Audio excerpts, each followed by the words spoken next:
Students, இன்னைக்கு வீடியோவில் நம்ம ஸ்டேட் போர்டு +1 அக்கௌண்டன்சி சப்ஜெக்டில் 7th சாப்டர் சப்சிடரி புக்ஸில் எக்ஸசைஸ் சம்ஸ் 3rd சம்மை பார்க்க போகிறோம். நான் உங்கள் ஹோஸ்ட். வாங்க இப்போ வீடியோக்குள்ளே போகலாம். Enter the following transactions in Ahmed cash book with discount and cash columns. Ahmed cash புக்கில் டிஸ்கவுண்ட் வித் கேஷ் காலத்தை கிரியேட் பண்ணி இந்த சம்மு போட சொல்லியிருக்காங்க. 2017 அக்டோபர் 1 கேஷ் பேலன்ஸ் 37,500. இப்போ ஓப்பனிங் பேலன்ஸ் எல்லாமே எப்படி என்ட்ரு பண்ணணும்? To balance brought down. இப்போ ஹெட்டிங் பாருங்கள், இந்த books of Ahmed cash book வந்து கேஷ் புக் போட்டு ப்ராக்கெட்டில் with cash and discount column, date column, receipts, ஆர்என்ஆ receipts number, then LF discount allowed cash. அதே மாதிரி credit side date, payments, voucher number, LF. இங்கே டெபிட் சைடு ரெசிப்ட் நம்பர்னால் credit side voucher number வரும். Debit side ரெசிப்ட்ஸ்னால் credit side payments வரும். இங்கே discount allowed, இங்கே டிஸ்கவுண்ட் ரிசீவ்டு, தென் கேஷ். இதெல்லாம் ஹெட்டிங் போட்டுட்டு 2017 ஃபஸ்ட் அன்னைக்கு October to balance brought down 37,500 opening balance போட்டாச்சு. நெக்ஸ்ட்டு 3rd அன்னைக்கு கேஷ் சேல்ஸ் நடந்திருக்கு 33,000. இதுக்கு ரஃபாக ஜேர்னல் நம்ம என்ன போடுவோம் எப்பவுமே? Debit what comes in, sales one of the income, அதனால் அது கிரெடிட் பண்ணுறோம். Cash account data to sales. அப்போ கேஷ் புக்கில் டு சேல்ஸ் 3rd அன்னைக்கு டு சேல்ஸ் போட்டு 33,000 அப்ளை பண்ணியாச்சு. தென் 7th அன்னைக்கு paid to Velan 15,850 and discount allowed by him 150. Paid to வேலன்னா என்ன அர்த்தம்? இந்த இடத்துல அவர் சப்ளையராக இருக்கலாம், அதனால் பிஸ்னஸ் அவருக்கு பே பண்ணுது இல்லையா? அப்போது Velan is the receiver, debit the receiver, Velan account data to cash account. Velan is சப்ளையர்னால டிஸ்கவுண்ட் அலோடு பை ஹிம்னா அவருக்கு பணம் பேமெண்ட் கொடுக்கும்போது 150 rupees டிஸ்கவுண்ட் கொடுக்குறாரு. அப்போது பிஸ்னஸ் பொறுத்த வரைக்கும் என்னது? Discount received by business.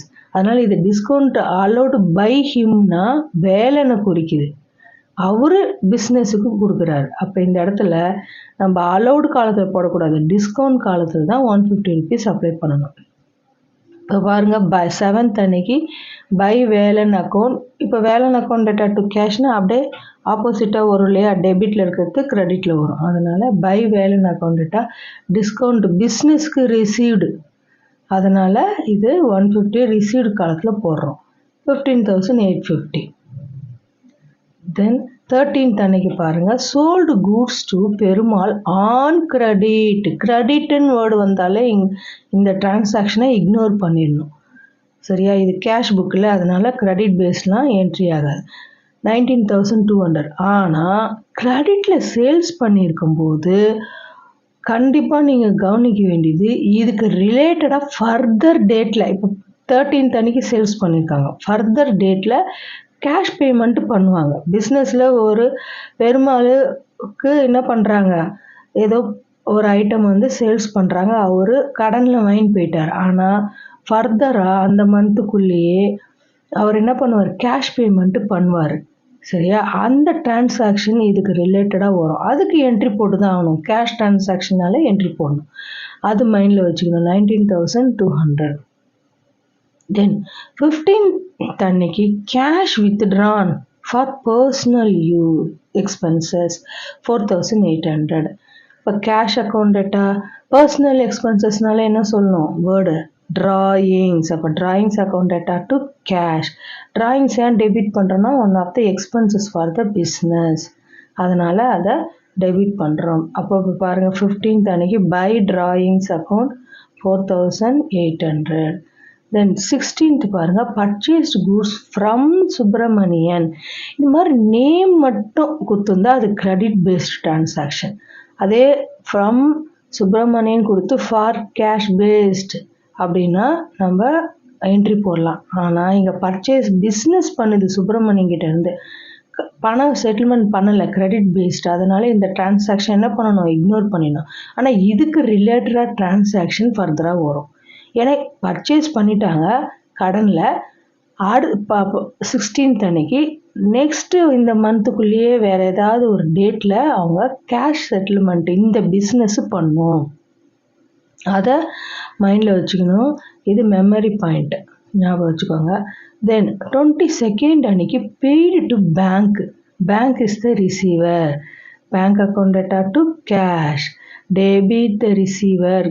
அப்புறம் கிரெடிட் ஏன் கேஷ் பண்ணுறோன்னா ரியல் அக்கௌண்ட் ரூல்ஸ் என்ன, debit what comes in, credit what goes out.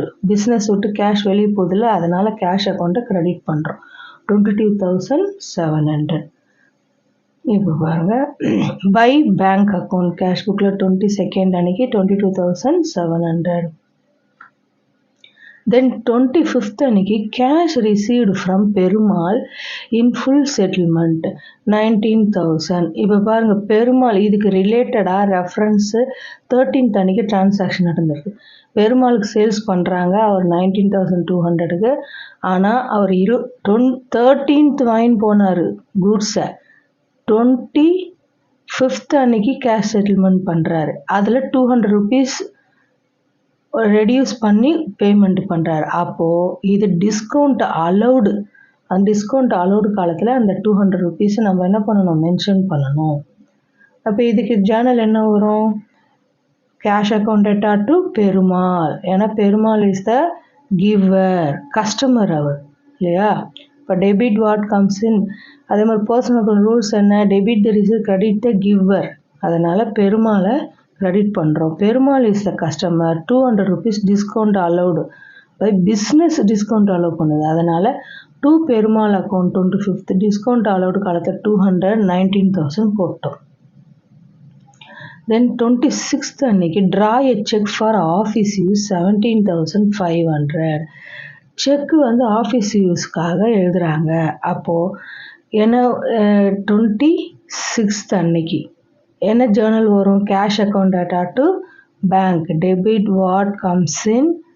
அப்புறம் பேங்க் வந்து debit the receiver, credit the giver. அதனால் அதை கிரெடிட் பண்ணுறோம் டு பேங்க் அக்கௌண்ட். 26th அன்னைக்கு 17,500. அப்புறம் 27th பாருங்கள், பெய்டு கேஷ் டு கோபாலகிருஷ்ணன். அப்புறம் டிஸ்கவுண்ட் ரிசீவ்டு ஃப்ரம் ஹிம் 50. இப்போ பெய்டு கேஷ் டு கோபாலகிருஷ்ணன், இதுக்கு முன்னாடி கோபாலகிருஷ்ணன்ட்டு ஏதாவது என்ட்ரி இருக்கான்னு பாருங்கள். இல்லைன்னா இதிலே பாருங்கள், Gopalakrishnan is the receiver, paid cash to. அதனால் Gopalakrishnan account debtor to cash அக்கௌண்ட்டுன்னு வரும் இல்லையா. அவர்கிட்டேருந்து பர்ச்சேஸ் பண்ணியிருக்கோம், அதனால் paid cash to Gopalakrishnan. Discount from, அவங்களே ரிசீவ்டுன்னு கொடுத்துட்டாங்க. ஸோ டிஸ்கவுண்ட் ரிசீவ்டு காலத்தில் நம்ம அந்த 50 rupees போட்டுருந்தோம். By Gopalakrishnan 50 rupees 2,950. 28th அன்னைக்கு paid cash to Subramaniam and settled is account. இப்போது கேஷு சுப்பிரமணியத்துக்கு பே பண்ணிட்டோம், அவங்க அக்கௌண்ட்டும் செட்டில்மெண்ட் பண்ணிட்டோம். இதுக்கு ரிலேட்டடாக ரெஃபரன்ஸ் 16th அன்னைக்கு பாருங்கள், பர்ச்சேஸ்டு கூட்ஸ் ஃப்ரம் சுப்பிரமணியம். அவர்கிட்டேருந்து 14,300க்கு பர்ச்சேஸ் பண்ணியிருக்கோம். ஆனால் செட்டில்மெண்ட் பண்ணும்போது 14,200 தான். அப்போ 100 rupees என்னது, டிஸ்கவுண்ட் ரிசீவ்டாக நம்ம மீன் பண்ணணும் இந்த இடத்துல, சரியா. அப்போது cash paid to Subramaniam account debtor to cash Journal வரும். இப்போ பை, அதுக்கு என்ன எக்ஸ்ப்ளனேஷன் பாருங்கள், purchased goods from Subramaniam, so discount receive from 100 rupees from him. இப்போ பை சுப்பிரமணியம் போட்டு 100 rupees டிஸ்கவுண்ட் ரிசீவ்டில் 14,200 அமௌண்ட் காலத்தில் அப்ளை பண்ணிடணும். 29th அன்னைக்கு கேஷ் பர்ச்சேஸ் நடக்குது 13,500. So purchase account data to cash என்ன ஜேர்னல் வரும், purchase account data to cash. ஏன் பர்ச்சேஸ் அக்கௌண்ட் டெபிட் பண்ணுறோம், it is one of the expenses for the business. அப்போது nominal accounts rules என்னது, debit all the expenses and losses. அதனால் இது எக்ஸ்பென்சஸ்னால purchase அக்கௌண்ட்டை debit பண்ணுறோம். இப்போ லெட்ஜரில் போடும்போது பை பர்ச்சேஸ்னு வரும். By purchase 13,500. தென் 30th அன்னைக்கு cash paid for advertising 1500. Advertising is one of the expenses. So advertising account data to cash account. The journal. For by advertising, all the expenses will come on the debit side.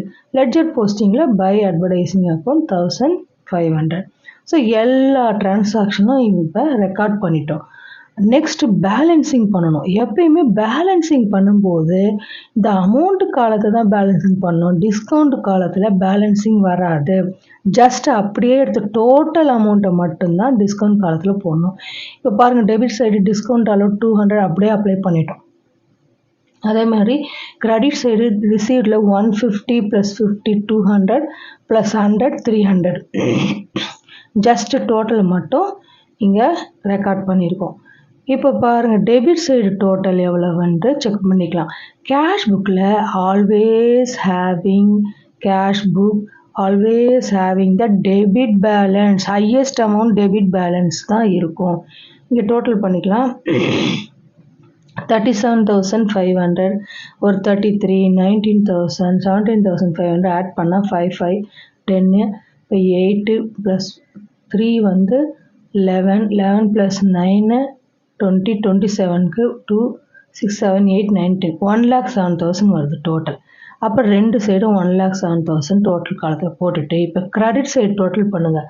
ஒரு 15,850 4,800 27 22,700 2,950 அப்புறம் 14,200 13,500 அப்புறம் 1,500 இதெல்லாம் add பண்ணால் 75,500 total வருது credit side total. அப்போ 1,07,000லேருந்து 75,500 போச்சுன்னா balance எவ்வளோ? 31,500. இதை தான் பை பேலன்ஸ் கேரி டவுன் போட்டு 31,500 காமிச்சிருக்கோம். Last date for October 31. Next November 1 to balance brought down போட்டு 31,500 காமிச்சிடணும். ஓகே ஸ்டூடெண்ட்ஸ், இதில் நம்ம 3rd சம்மு பார்த்துருக்கோம். நெக்ஸ்ட் வீடியோவில் 4th சம்மு பார்க்கலாம். இந்த வீடியோ உங்களுக்கு பிடிச்சிருந்தா லைக், ஷேர், சப்ஸ்கிரைப் பண்ணுங்கள். தேங்க்யூ.